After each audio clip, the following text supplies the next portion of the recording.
ಎಲ್ಲರಿಗೂ ನಮಸ್ತೆ, welcome back to my channel. ಇವತ್ತಿನ ವಿಡಿಯೋದಲ್ಲಿ ಬೆಳಗ್ಗೆನೇ ಬೇಗ ಒಂದು ಬ್ರೇಕ್ಫಾಸ್ಟ್ ಮಾಡ್ಕೋಬೇಕು ಅಂತ ಅಂದರೆ ಆರಾಮಾಗಿ ಈ ಗೋಧಿ ದೋಸೆ ಮಾಡ್ಕೋಬೋದು. ಈ ಗೋಧಿ ದೋಸೆ ಹೇಗೆ ಮಾಡೋದು ಅಂತ ನೋಡೋಣ ಬನ್ನಿ. ಗೋಧಿ ದೋಸೆ ಮಾಡೋದಕ್ಕೆ ಮೊದಲಿಗೆ ನಾನು ಒಂದು ಅರ್ಧ ಬಟ್ಲಷ್ಟು ಗೋಧಿ ಹಿಟ್ಟನ್ನು ತೊಗೊಂಡಿದ್ದೀನಿ. ಈ ಗೋಧಿ ಹಿಟ್ಟನ್ನು ನಾನು ಗೋಧಿ ತಂದು ಬಿಸಿಲಲ್ಲಿ ಸ್ವಲ್ಪ ಒಣಗಿಸಿ ಅದಕ್ಕೆ ಸ್ವಲ್ಪ ಮೆಂತ್ಯ, ಸ್ವಲ್ಪ ಉದ್ದು ಹಾಕಿ ಮಿಲ್ಲಲ್ಲಿ ಹಿಟ್ಟು ಮಾಡಿಸಿರೋ ಅಂಥದ್ದು. ತುಂಬಾ ಚೆನ್ನಾಗಿರುತ್ತೆ. ಚಪಾತಿಗಾಗಲಿ, ಪೂರಿಗಾಗಲಿ, ಈ ಥರ ಗೋಧಿ ದೋಸೆಗಾಗಲಿ ತುಂಬಾ ಚೆನ್ನಾಗಿರುತ್ತೆ. ಟ್ರೈ ಮಾಡಿ ನೋಡಿ.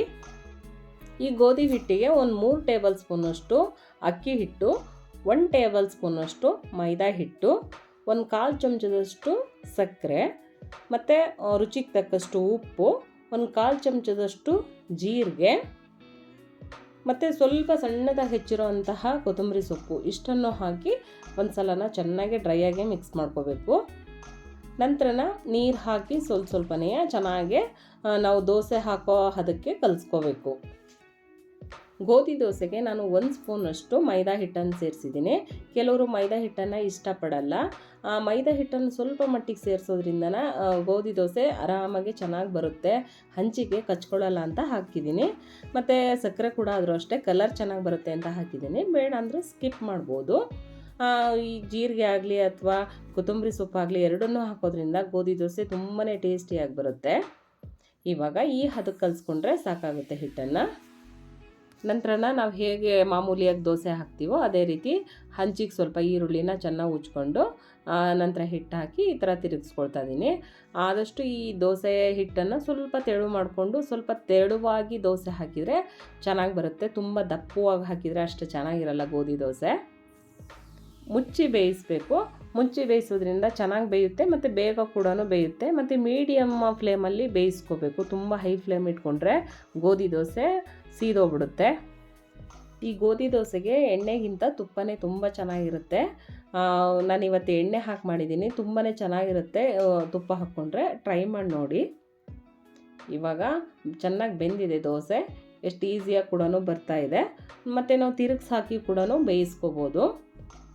ಎರಡನೇ ದೋಸೆಗಾದರೂ ಕೂಡ ಅಷ್ಟೇ ಒಂದು ಸ್ವಲ್ಪ ಈರುಳ್ಳಿಲಿ ಚೆನ್ನಾಗಿ ಹಂಚಿನೆಲ್ಲ ಉಜ್ಕೊಂಡು ನಂತರ ದೋಸೆ ಹಾಕಬೇಕು. ಇಲ್ಲಾಂದರೆ ಸ್ವಲ್ಪ ಹಂಚು ಹಿಡಿಯುತ್ತೆ ಅಂತ ಅಷ್ಟೇ, ಇನ್ನೇನು ಅಲ್ಲ. ಮತ್ತು ಗರಿಯಾಗಿ ಕೂಡ ಬರುತ್ತೆ. ಮೇಲೆ ಸ್ವಲ್ಪ ಎಣ್ಣೆ ಹಾಕಿ ಮುಚ್ಚಿ ಬೇಯಿಸೋದ್ರಿಂದ ಬೇಗ ಕೂಡ ಬೇಯುತ್ತೆ. ಗೋಧಿ ಹಿಟ್ಟಾದರೂ ಅಷ್ಟೇ, ಗೋಧಿ ಹಿಟ್ಟಿಗೆ ಒಂದು 5 kg ಗೋಧಿಗೆ ಒಂದು 50 ಗ್ರಾಮ್ನಷ್ಟು ಮೆಂತ್ಯ, ಒಂದು 100-150 ಗ್ರಾಮ್ನಷ್ಟು ಉದ್ದಿನಬೇಳೆ ಹಾಕಿ ಚೆನ್ನಾಗಿ ಒಣಗಿಸಿ ಮಿಲ್ ಮಾಡಿಸೋದ್ರಿಂದ ಹಿಟ್ಟು ಕೂಡ ಚೆನ್ನಾಗಿ ಬರುತ್ತೆ ಮತ್ತು ಟೇಸ್ಟ್ ಕೂಡ ಚೆನ್ನಾಗಿರುತ್ತೆ. ಇವಾಗ ನಾನು ತಿರುಗಿಸಿ ಹಾಕಿ ಬೇಯಿಸ್ತಾ ಇದ್ದೀನಿ. ತಿರುಗಿಸಿ ಹಾಕಿದ ನಂತರ ಇನ್ನೊಂದು ಸಲ ಈ ಥರ ತಿರುಗಿಸಿ ಹಾಕಬೇಕು, ಇಲ್ಲಾಂದರೆ ದೋಸೆ ತುಂಬ ಮೆತ್ತಗಾಗ್ಬಿಡುತ್ತೆ. ಈ ಥರ ತಿರುಗಿಸಿ ಹಾಕಿದಾಗ ಮತ್ತೆ ಗರಿ ಆಗುತ್ತೆ. ಕೆಲವೊಂದು ಸಲ ನಮಗೆ ಚಪಾತಿ ಮಾಡೋಕ್ಕಾಗ್ತಾ ಇರಲ್ಲ ಅಂಥ ಟೈಮಲ್ಲಿ ಈ ಥರ ಗೋಧಿ ದೋಸೆ ತುಂಬಾ ಚೆನ್ನಾಗಿರುತ್ತೆ. ಟೇಸ್ಟಲ್ಲಾಗಲಿ ಮಾಡೋ ಅಂತಹ ಕ್ರಮದಲ್ಲಾಗಲಿ ತುಂಬ ಈಸಿ ಅಂತ ಅನಿಸುತ್ತೆ. ಟ್ರೈ ಮಾಡಿ ನೋಡಿ ನೀವು ಕೂಡ ಒಂದು ಸಲನ. ಈ ಗೋಧಿ ದೋಸೆನೇ ಇನ್ನೊಂದು ರೀತಿ ಮಾಡ್ಬೋದು, ಅದು ಕೂಡ ತುಂಬ ಈಸಿಯಾಗಿದೆ. ಅದನ್ನು ಇನ್ನೊಂದು ವಿಡಿಯೋದಲ್ಲಿ ತೋರಿಸ್ತೀನಿ. ಅದ್ರ ಜೊತೆಗೆ ರಾಗಿ ದೋಸೆನೂ ಕೂಡ ತೋರಿಸ್ತೀನಿ. ಇವಾಗ ಬಿಸಿಯಾದಂತಹ ಗೋಧಿ ದೋಸೆ ಜೊತೆಗೆ ನಾನು ಟೊಮೆಟೊ ಗೊಜ್ಜು ಮಾಡಿದ್ದೆ. ತುಂಬಾ ಚೆನ್ನಾಗಿತ್ತು ಟೊಮೆಟೊ ಗೊಜ್ಜು. ಒಂದು ವಿಡಿಯೋದಲ್ಲಿ ನಾನು ಟೊಮೆಟೊ ಗೊಜ್ಜು ಮಾಡೋದು ತೋರಿಸಿದ್ದೆ. ಅದೇ ರೀತಿ ಇವತ್ತು ಕೂಡ ಮಾಡಿದ್ದೆ, ತುಂಬ ಚೆನ್ನಾಗಿತ್ತು. ಕಾಯಿ ಚಟ್ನಿ ಕೂಡ ಚೆನ್ನಾಗಿರುತ್ತೆ. ಟ್ರೈ ಮಾಡಿ ನೋಡಿ. ಈ ರೆಸಿಪಿ ನಿಮಗೆ ಇಷ್ಟ ಆಯಿತು ಅಂದರೆ ಒಂದು ಲೈಕ್ ಕೊಡಿ, ಶೇರ್ ಮಾಡಿ, ಕಮೆಂಟ್ ಹಾಕಿ. ವೇದ ಜನನಿ ಚಾನಲ್ಗೆ ಸಬ್ಸ್ಕ್ರೈಬ್ ಮಾಡಿ. Thank you. ಬಾಯ್.